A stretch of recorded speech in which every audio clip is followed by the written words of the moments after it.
Hey guys, and welcome back to my YouTube channel.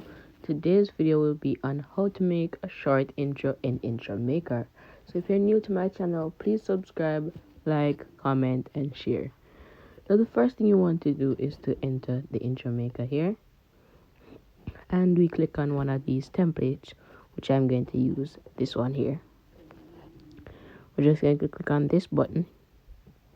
It should be loading for you, and I have downloaded it already. So we're just going to edit it and add our logo and other things like that.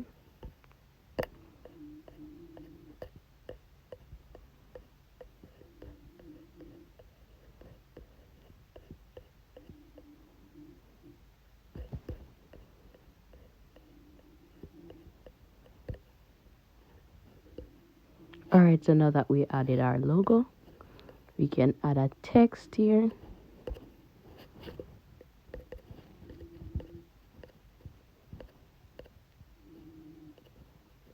Alright, so we could edit the text itself, change it, and that would be basically it. Otherwise than the music, I'm just going to click on add that.